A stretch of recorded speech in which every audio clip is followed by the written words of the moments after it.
हम सब आज श्रीमद् भगवद गीता के महात्म्य का अध्ययन करते हैं। ओम गीता शास्त्रमिदं पुण्यं पाठेते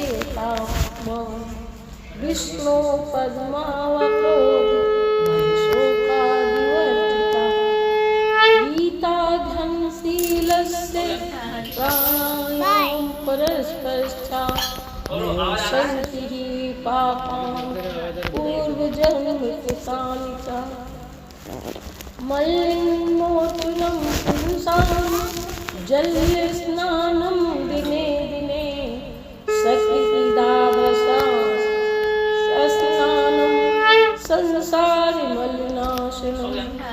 गीतासु गीता कर्तव्या शास्त्र विस्तरः या स्वयं पद्मनाभस्य मुखपद्यादिनिसतः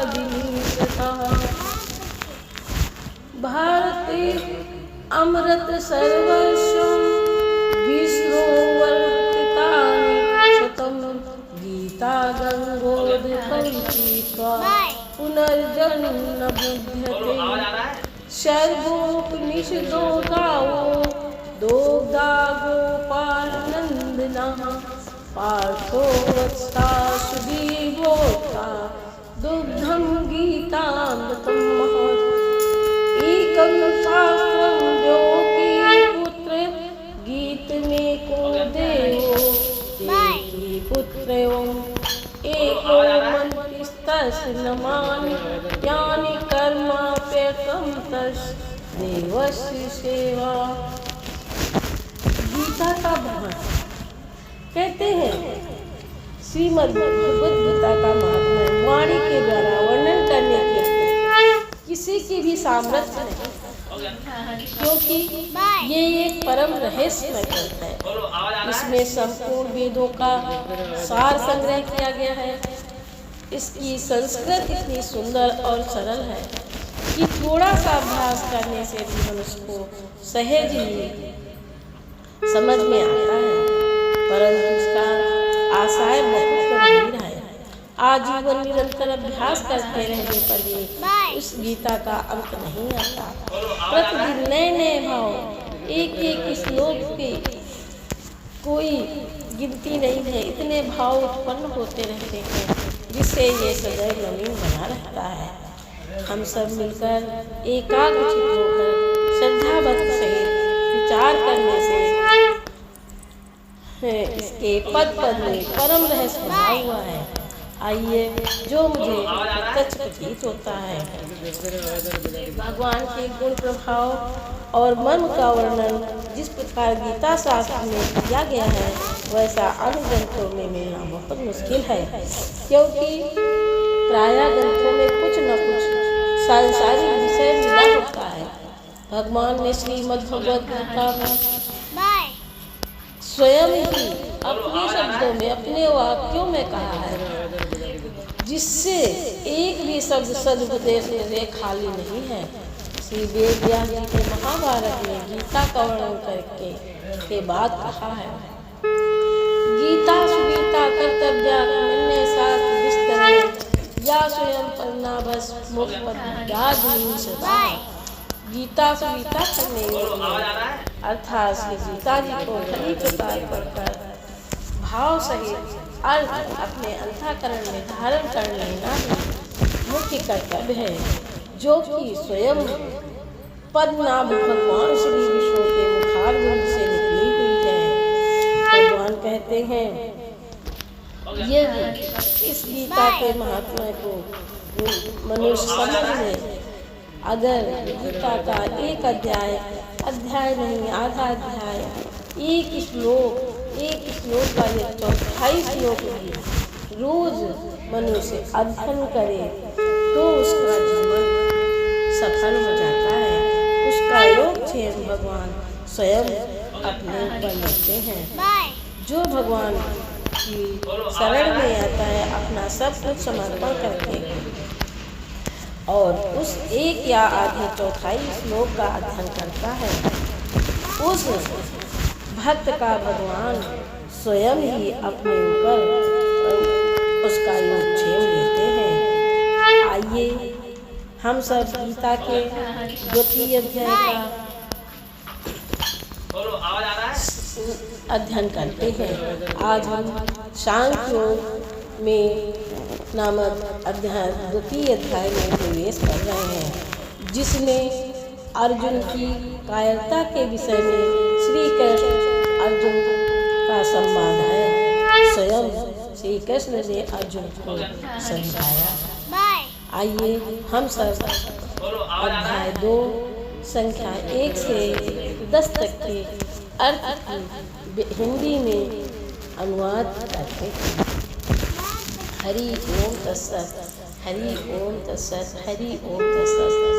त्वं तथा प्रत्याविष्टं श्रुपूर्णाकुलेक्षणं विषीदन्तमिदं मुआच मधुसूदन। संजय बोले, उस प्रकार करुणा से व्याप्त और आंसुओं से पूर्ण तथा व्याकुल नेत्रों वाले शोकयुक्त अर्जुन, उस अर्जुन के भगवान मधुसूदन ने ये वचन कहे।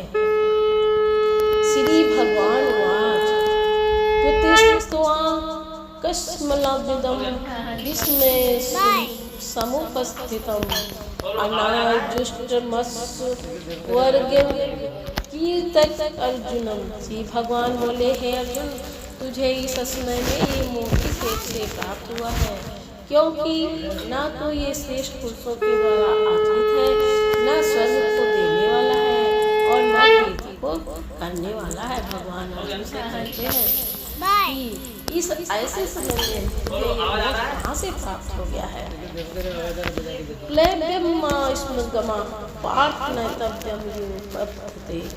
क्षुद्रम हृदय द्रौबल्यम त्यक्तोत्तिष्ठतम। इसलिए हे अर्जुन, तब प्रशंसा को प्राप्त हो तुझमें ये उचित नहीं जान पड़ती। हे परंतप हृदय की तुच्छ दुर्बलता को त्यागकर युद्ध के लिए खड़ा हो जा। अर्जुन उवाच, कथम भीष्ममा संघे द्रोणम च मधुसूदनम इस भी प्रतिरोध्याम पूजा हर्वासूदनम। अर्जुन बोले, हे मधुसूदन, मैं रणभूमि में किस प्रकार बाणों से भीष्म पितामह द्रोणाचार्य के विरुद्ध लड़ूंगा, क्योंकि हे अर्जुन, वे दोनों ही पूजनीय हैं। गुरु न हत्वा ही महानुभावा क्षयो भोक्तो भैक्षम इह लोके हत्वार्थ कामास्तु दुर्निहयो भुजीय भोगान प्रदर्शनिधान। इसलिए इन महान गुरुजनों को न मारकर मैं इस लोक में इच्छा का अन्य भी खाना कल्याणकारक नहीं समझता, क्योंकि गुरुजनों को मारकर ही भी इस लोक में युधिष्ठिर से सने हुए अर्थ और काम रूप भोगों को भी तो भोगूंगा। नाचत दिव्या कतर्नो करियो यदा जय यदि वा न जय यानी वह त्वानदि विशाम स्तेव स्थिता प्रमुखे धारा। हम ये भी नहीं जानते हैं कि हमारे लिए युद्ध करना न करना इन दोनों में से कौन सा श्रेष्ठ है, अथवा ये भी नहीं जानते कि हम जीतेंगे या हमको वे जीतेंगे, और जिनको मार कर हम जीना भी नहीं चाहते वे हमारे आत्मीय धृतराष्ट्र के विरुद्ध हमारे मुकाबले में खड़े हैं। का परण दोषोपहत स्वभावा प्रथामि त्वाम धर्म समूर्छेता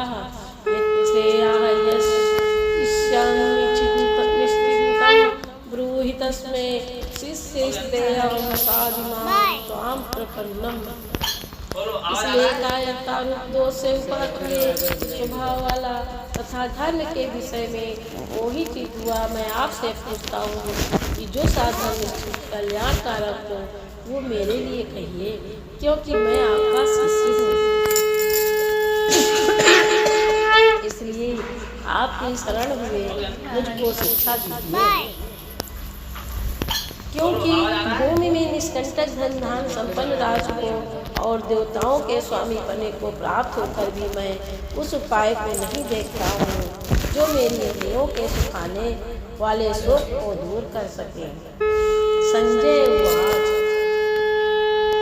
संजय एवं मुक्त्वा ऋषिकेशं गुडाकेशा परन्तु न योत्स्यति गोविन्दमुक्त्वा दूषणं बभूव।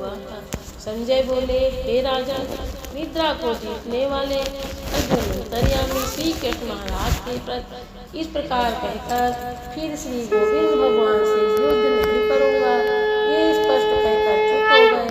हे भरतवंशी धृतराष्ट्र, अंतर्यामी श्री कृष्ण महाराज दोनों सेनाओं के बीच में शोक करते हुए उस अर्जुन को हंसते हुए से ये वचन बोले, हरि ओम तत्सत, हरि ओम तत्सत, हरि ओम तत्सत। आइए अब हम भजन के माध्यम से कुछ ज्ञान गुरु जी का और गीता के भावों को सुनते हैं। हरि ओम।